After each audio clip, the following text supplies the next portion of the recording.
ಯುದ್ಧ ಯುದ್ಧ ಯುದ್ಧ ಈ ಯುದ್ಧದ ಪರಿಸ್ಥಿತಿಯಲ್ಲಿ ಪ್ರಧಾನಿ ನರೇಂದ್ರ ಮೋದಿ ಅವರು ಮಾಸ್ಟರ್ ಪ್ಲಾನ್ ಅನ್ನು ಮಾಡಿದ್ದಾರೆ.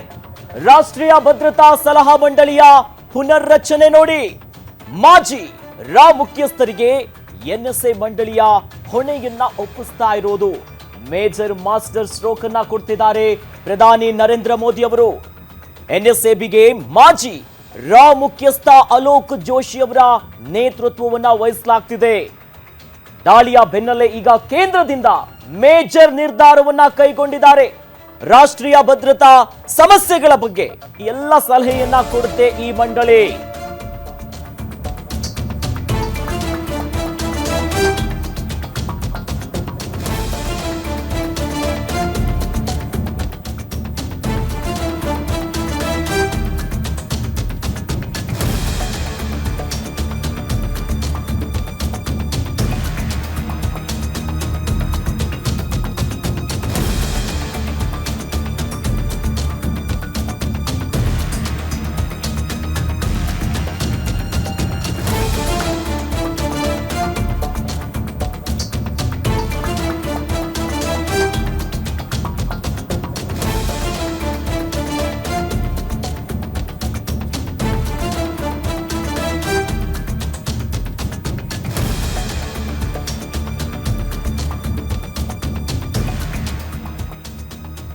ನ್ಯಾಷನಲ್ ಸೆಕ್ಯೂರಿಟಿ ಅಡ್ವೈಸರಿ ಬೋರ್ಡ್ ರಾಷ್ಟ್ರೀಯ ಭದ್ರತಾ ಸಮಸ್ಯೆಗಳ ಬಗ್ಗೆ ಸಲಹೆಯನ್ನ ಕೊಡುತ್ತೆ ಈ ಮಂಡಳಿ. ಹಾಗಾಗಿ ಭದ್ರತಾ ಕ್ರಮಗಳ ಬಗ್ಗೆ ಶಿಫಾರಸನ್ನ ಮಾಡುತ್ತೆ ಎನ್ಎಸ್ಎಬಿ. ಪಾಕ್ ವಿರುದ್ಧ ನಮ್ಮ ನಿಲುವು ಏನು ಅನ್ನುವಂತ ಬಗ್ಗೆ ಸಲಹೆಯನ್ನ ನೀಡಲಾಗುತ್ತೆ. ಪಾಕಿಸ್ತಾನದ ಮೇಲೆ ದಾಳಿನ, ಪಾಕ್ ವಿರುದ್ಧ ಯುದ್ಧನ ಏನ್ ಮಾಡಬೇಕು ಅನ್ನುವಂತಹ ಸಲಹೆ ನೀಡುತ್ತೆ. ಹಾಗಾಗಿ ಎನ್ಎಸ್ಎಬಿ ಇಂದಲೂ ಕೂಡ ಸಲಹೆಯನ್ನ ಕೇಳಿದ್ದಾರೆ ಕೇಂದ್ರ ಸರ್ಕಾರ. ಒಟ್ಟು 6 ಸದಸ್ಯರನ್ನ ಒಳಗೊಂಡಿರುವಂತಹ ಮಂಡಳಿ ಇದು. 3 ಸೇನಾ ಹಿನ್ನೆಲೆ, ಒಬ್ರು IPS, ಇನ್ನೊಬ್ರು IFS ಅಧಿಕಾರಿಗಳಿರ್ತಾರೆ ಈ ಮಂಡಳಿಯಲ್ಲಿ. ಸರಣಿ ಸಭೆಗಳ ನಡುವೆ ಮಹತ್ವದ ನಿರ್ಧಾರವನ್ನ ಕೈಗೊಳ್ಳಲಾಗಿದೆ.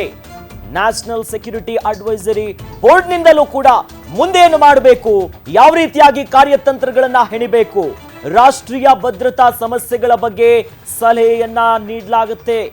ಹಾಗಾಗಿನೇ ಇದಕ್ಕೆ ಈ ನ್ಯಾಷನಲ್ ಸೆಕ್ಯೂರಿಟಿ ಅಡ್ವೈಸರಿ ಬೋರ್ಡ್ಗೆ ಮಾಜಿ ರಾ ಮುಖ್ಯಸ್ಥ ಅಲೋಕ್ ಜೋಶಿ ಅವರ ನೇತೃತ್ವದಲ್ಲಿ ಈಗ ಸಾಗ್ತಾ ಇದೆ. ಪಹಲ್ಗಾಮ್ ದಾಳಿ ಬಳಿಕ ಕೇಂದ್ರದಿಂದ ಇದು ಮಹತ್ವದ ನಿರ್ಧಾರ ನೋಡಿ. ಬಹಳ ಪ್ರಮುಖವಾಗಿ ಇಲ್ಲಿ ಬದಲಾವಣೆಗಳನ್ನ ತರಲಾಗಿದೆ. ಒಂದು ಕಡೆ ಸರಣಿ ಮ್ಯಾರಥಾನ್ ಮೀಟಿಂಗ್ ನಡೆಯುತ್ತಾ ಇದೆ. ಈ ಯುದ್ಧದ ವಾತಾವರಣದಲ್ಲಿ ಪ್ರಧಾನಿ ನರೇಂದ್ರ ಮೋದಿ ಅವರು ಮಾಸ್ಟರ್ ಪ್ಲಾನ್ ಮಾಡಿದ್ದಾರೆ. ಮಾಸ್ಟರ್ ಸ್ಟ್ರೋಕ್ ಕೊಡೋದಕ್ಕೆ ಪಾಕಿಸ್ತಾನಕ್ಕೆ ರಾಷ್ಟ್ರೀಯ ಭದ್ರತಾ ಸಲಹಾ ಮಂಡಳಿಯ ಪುನರ್ರಚನೆಯಾಗಿದೆ. ಹಾಗಾಗಿ ಇಲ್ಲಿ ಇವಾಗ ಯಾರು ಬರ್ತಿರೋದು, ಯಾರ ನೇತೃತ್ವ? ಮಾಜಿ ರಾ ಮುಖ್ಯಸ್ಥರಿಗೆ. ನಮ್ಮ ಭಾರತದ ಅತ್ಯುನ್ನತವಾಗಿರುವಂತಹ ಇದು ತನಿಖಾ ಮಂಡಳಿಯಾಗಿದೆ. ರಾ ರಿಸರ್ಚ್ ಅನಾಲಿಸಿಸ್ ವಿಂಗ್. ಈಗ ಎನ್ಎಸ್ಎ ಮಂಡಳಿಯ ಹೊಣೆ ಇವರಿಗೆ ಸಿಗ್ತಾ ಇದೆ. ಹಾಗಾಗಿ ಮಾಜಿ ರಾ ಮುಖ್ಯಸ್ಥರಾಗಿರುವಂತಹ ಅಲೋಕ್ ಜೋಶಿ ಅವರ ನೇತೃತ್ವದಲ್ಲಿ ಸಾಗುತ್ತೆ. ಇಲ್ಲಿ ಏನಾಗುತ್ತಂತಂದ್ರೆ ಭದ್ರತಾ ಸಮಸ್ಯೆಗಳು ಏನಿದೆ, ಸವಾಲುಗಳು ಯಾವ್ಯಾವ್ದಿದೆ, ಹೇಗೆ ಈ ಒಂದು ಸಿಚುವೇಶನ್ ಅನ್ನ ಕೌಂಟರ್ ಮಾಡಬೇಕು. ಯುದ್ಧದ ತಾಲೀಮ್ ಶುರುವಾಗಿದೆ. ಮೇಜರ್ ನ್ಯಾಷನಲ್ ಸೆಕ್ಯೂರಿಟಿಗೆ ಸಮಸ್ಯೆ ಬಂದಿದೆ. ಹಾಗಾಗಿ ಎಲ್ಲಾ ರೀತಿಯಾದಂತಹ ಸಲಹೆಯನ್ನ ಪಡ್ಕೊಳ್ಳಾಗುತ್ತೆ. ದೃಶ್ಯದಲ್ಲಿ ಗಮನಿಸ್ತಾ ಇದ್ದೀವಿ ನಾವು, ಯಾರು ಹೇಗೆ ಆಗಬಹುದು, ಇವರ ಮೂಲಕವಾಗಿಯೇ ಸಮಸ್ಯೆಗಳ ಬಗ್ಗೆ ಸಲಹೆಯನ್ನ ನೀಡುತ್ತೆ ಮಂಡಳಿ. ಭದ್ರತಾ ಕ್ರಮಗಳು ಹೇಗಿರ್ಬೇಕಂತ ಶಿಫಾರಸ್ ಮಾಡುತ್ತೆ. ಭದ್ರತಾ ಸಲಹಾ ಮಂಡಳಿ ಹೇಗೆ ಕೌಂಟರ್ ಅಟ್ಯಾಕ್ ಮಾಡಬೇಕು, ಯಾವ ನಿರ್ಧಾರ ಕೈಗೊಳ್ಳಬೇಕು, ಪಾಕಿಸ್ತಾನವನ್ನ ಬಗ್ಗು ಬಡಿಯೋದಕ್ಕೆ ಯಾವ ಹೆಜ್ಜೆ ಇಟ್ರೆ ಒಳ್ಳೆಯದು ಅನ್ನುವಂತ ಎಲ್ಲ ಆಯಾಮದಲ್ಲೂ ಕೂಡ ಸಲಹೆಯನ್ನ ನೀಡಲಾಗುತ್ತೆ, ಶಿಫಾರಸನ್ನ ಮಾಡ್ತಾರೆ. ಹಾಗಾಗಿ ಏನ್ ಸೂಚನೆ ಕೊಡಬಹುದು? ಪಾಕಿಸ್ತಾನದ ಮೇಲೆ ದಾಳಿ ಮಾಡಬಹುದಾ ಅಥವಾ ರಣ ಯುದ್ಧವನ್ನ ಸಾರಬಹುದಾ? ಹೀಗಾಗಿ ಎನ್ಎಸ್ಎಬಿ ಇಂದಲೂ ಕೂಡ ಸಲಹೆಯನ್ನ ಕೇಳಿದೆ ಕೇಂದ್ರ ಸರ್ಕಾರ. ಒಟ್ಟು 6 ಸದಸ್ಯರಿರ್ತಾರೆ ಈ ಮಂಡಳಿ ಏನಿದೆಯಲ್ಲ. ದೇಶದ ಭದ್ರತೆಯ ಬಗ್ಗೆ ಸಲಹೆ ಕೊಡ್ಲಾಗುತ್ತಂತಂದ್ರೆ ಉನ್ನತ ಅಧಿಕಾರಿಗಳಿರ್ತಾರೆ.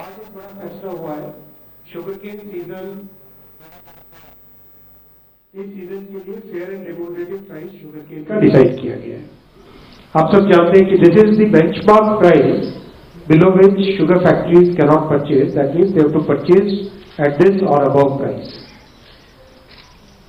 Actual calculation of FRP is done on the basis of variety of factors. CACCP is the CACP, Agriculture Cost and Prices Committee. That committee basically works out the costing, किसानों के बहुत सारे factors, cost of production को, margin को, reasonable margin रहना चाहिए, recovery rate कितनी है, sugar cane में, सब चीजों को ध्यान में रखते हुए ये फैसला लिया जाता है।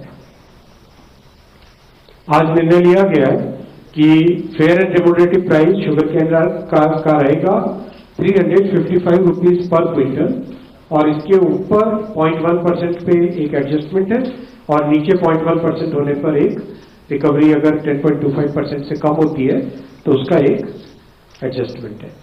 बहुत ही साइंटिफिक फॉर्मूला है।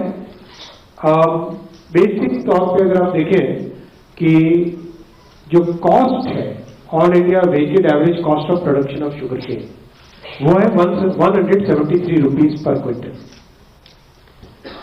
ऑलमोस्ट उसका डबल प्राइस डिसाइड किया गया है 355 रुपीज पे, 105% more than the cost. This is very important figure.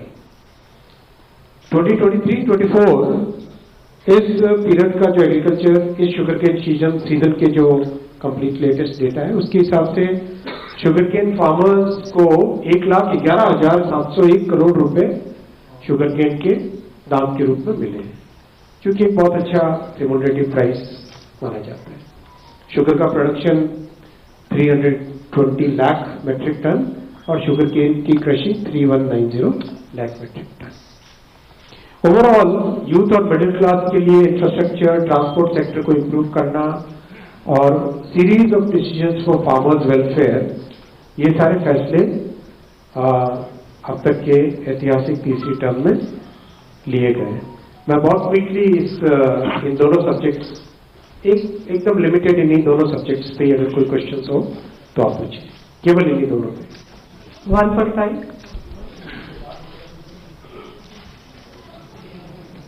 Sir नमस्ते, इधर सुजीत ठाकुर, दैनिक भास्कर।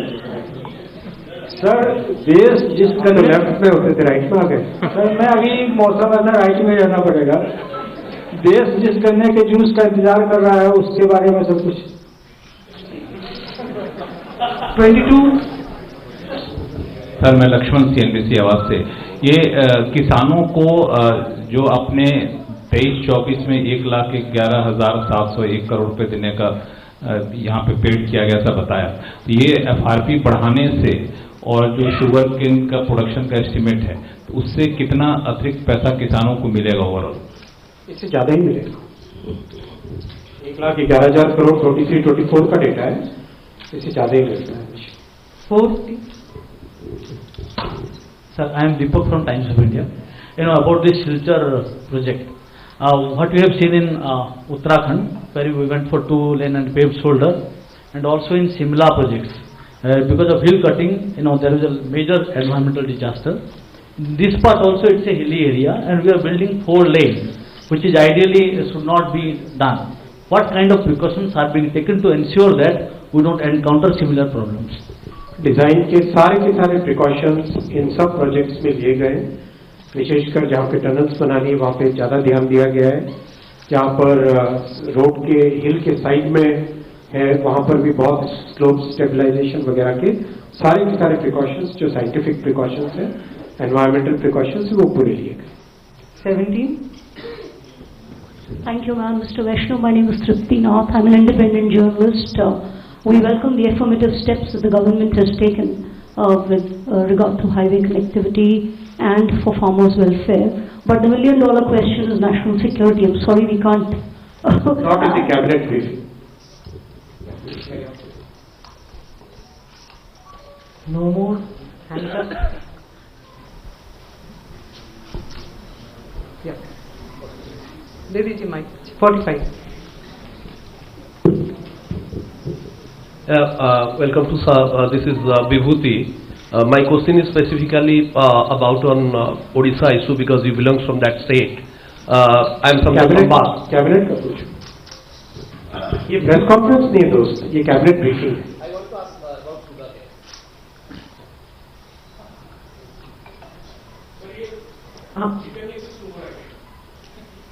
Complete हुआ? No, line number. So will you kindly enlighten us about some decision taken at the meeting of CCPA?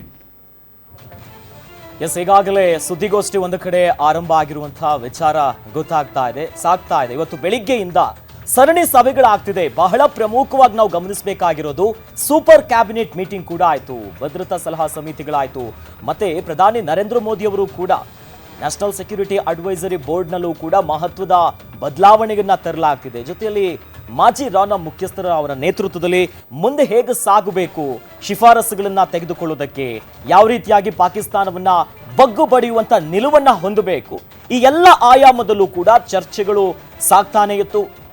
ಘಟಾನುಘಟಿ ಸಚಿವರು, ಕೇಂದ್ರ ಸಚಿವ ಸಂಪುಟದಲ್ಲಿರೋರು ಕೂಡ ಭಾಗಿಯಾಗಿದ್ರು, ರಕ್ಷಣಾ ಪಡೆಯ ಮುಖ್ಯಸ್ಥರು ಭಾಗಿಯಾಗಿದ್ರು. ಹಾಗಾಗಿ ಪಾಕಿಸ್ತಾನದ ವಿರುದ್ಧ ನಡೆಯುತ್ತಾ ಯುದ್ಧ ಅನ್ನುವಂತ ಪ್ರಶ್ನೆ ಎಲ್ಲರಲ್ಲೂ ಕೂಡ ಮನೆ ಮಾಡಿದೆ. ಈಗಾಗಲೇ ಸಮರಾಭ್ಯಾಸ ಆರಂಭ ಆಗಿದೆ. ಗಗನದೆತ್ತರದಲ್ಲಿ ನಮ್ಮ ವಾಯುಪಡೆ ತಾಲೀಮನ್ನ ಶುರು ಮಾಡಿಕೊಂಡಿದ್ರೆ, ಅತ್ತ ನೌಕಾಪಡೆಯೂ ಕೂಡ ಸಮುದ್ರದ ಮೂಲಕವಾಗಿಯೇ ನಿಮ್ಮನ್ನ ಬಗ್ಗು ಬಡಿತೀವಿ ಅನ್ನೋ ನಿಟ್ಟಿನಲ್ಲಿ ಅವರೂ ಕೂಡ ಸಮರಾಭ್ಯಾಸದಲ್ಲಿ ತೊಡಗಿದ್ದಾರೆ. ಬೆಳಗ್ಗೆಯಿಂದಲೂ ಕೂಡ ಹಲವು ಟ್ವೀಟ್ಗಳನ್ನ ಮಾಡಿದ್ದಾರೆ. ನಾವು ರೆಡಿ ಇದ್ದೀವಿ, ಜಾಸ್ತಿ ದೂರ ಇಲ್ಲ, ಸಮುದ್ರ ಬಹಳ ಚಿಕ್ಕದು, ನಮ್ಮ ಗುರಿ ಇಲ್ಲೇ ಹತ್ರ ಇದೆ ಅನ್ನುವಂತ ನಿಟ್ಟಿನಲ್ಲಿ ಒಂದಿಷ್ಟು ಪೋಸ್ಟ್ಗಳು ಮಾಡಿದ್ರು.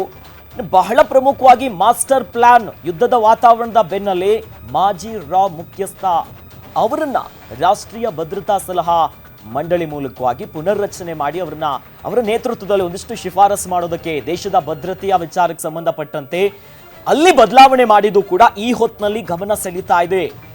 ಹೀಗಾಗಿ ಪ್ರಧಾನಿ ನರೇಂದ್ರ ಮೋದಿ ಅವರ ನೇತೃತ್ವದಲ್ಲಿ ಯಾವ ಹೆಜ್ಜೆ ಇಡ್ತಾರೆ, ಯಾಕಂದ್ರೆ ಈ ಹಿಂದೆ 2016 ಮತ್ತು 19 ಹೊತ್ತಿನಲ್ಲಿ ಯಾವಾಗ ದಾಳಿ ಆಯ್ತು, ಉರಿ ಮತ್ತು ಪುಲ್ವಾಮಾ ಅಟ್ಯಾಕ್, ಆಗ ಅದರ ಬೆನ್ನಲ್ಲೇ ಸರ್ಪ್ರೈಸ್ ಆಗಿ ಆಪರೇಷನ್ಸ್ ಗಳು ಸಾಗಿತ್ತು. ಸರ್ಜಿಕಲ್ ಸ್ಟ್ರೈಕ್, ಅವ್ರಿಗೆ ಗೊತ್ತಿಲ್ದಂಗೆ ನುಗ್ಗಿ ಹೊಡೆದಿದ್ವಿ. POKಯಲ್ಲಿ ಬಾಲ್ಕೋಟ್ ಏರ್ ಸ್ಟ್ರೈಕ್ ಕೂಡ ಆಗುತ್ತೆ. ಊಹೆಗೂ ಮೀರಿದ್ದು ಅನ್ನೋ ಮಾತು ಈ ಬಾರಿ ಪಹಲ್ಗಾಮ್ ದಾಳಿಯ ನಂತರ ಪ್ರಧಾನಿ ನರೇಂದ್ರ ಮೋದಿ ಅವರು ಹೇಳಿದ್ದಾರೆ. ಹಾಗಾಗಿ ಊಹೆಗೂ ಮೀರಿದ್ದು, ಕಲ್ಪನೆಗೂ ನಿಲುಕದ್ದಂತಹ ನಿರ್ಧಾರವನ್ನ ಕೈಗೊಳ್ತಾರ, ಅವೆಲ್ಲದಕ್ಕೂ ಪುಷ್ಟಿ ಕೊಡುವಂತೆ ರಣಬೇಟೆ ಶುರುವಾಗಿದೆ ಅನ್ನುವಂತ ಸೂಚನೆಗೆ ನಿನ್ನೆ ಸೇನೆಗೆ ಪರಮ ಅಧಿಕಾರ ಕೊಟ್ಟಿದ್ದಾರೆ. ಸರ್ವಸನ್ನದ್ಧರಾಗಿರಿ, ನಿಮ್ಮದೇ ಗುರಿ ನಿಮಗೆ ಅನ್ನುವ ನಿಟ್ಟಿನಲ್ಲಿ ಇವತ್ತು ಬೆಳಿಗ್ಗೆಯಿಂದಲೂ ಕೂಡ ಸತತವಾಗಿ ಮ್ಯಾರಥಾನ್ ಮಹತ್ವದ ಮೀಟಿಂಗ್ಗಳು ಸಾಗ್ತಾನೆ ಇದೆ. ಇನ್ನು ಸುದ್ದಿಗೋಷ್ಠಿ ಕೂಡ ಆರಂಭ ಆಗಿರೋದು. ಇವೆಲ್ಲ ಒಂದು ಕಡೆ ಆದ್ರೆ ಅಲೋಕ್ ಜೋಶಿ ಮಾಜಿ ರಾ ಮುಖ್ಯಸ್ಥರು, ಇವರು ರಾ ದೇಶದ ಹೊರಗಿಂದಲೇ ಇಡೀ ಇಂಟೆಲಿಜೆನ್ಸ್ ಅನ್ನ ಹ್ಯಾಂಡಲ್ ಮಾಡುತ್ತೆ. ರಾ ಅಂತಂದ್ರೆ ನಮ್ಮ ದೇಶದ ಮಹತ್ವವಾಗಿರುವಂತಹ ಸಂಸ್ಥೆ, ತನಿಖಾ ಸಂಸ್ಥೆ. ಎಲ್ಲ ಆಯಾಮದಲ್ಲೂ ಗೊತ್ತಾಗುತ್ತೆ ಎಲ್ಲಿದ್ದಾರೆ ಅಂತ ಹೇಳಕ್ಕಾಗಲ್ಲ.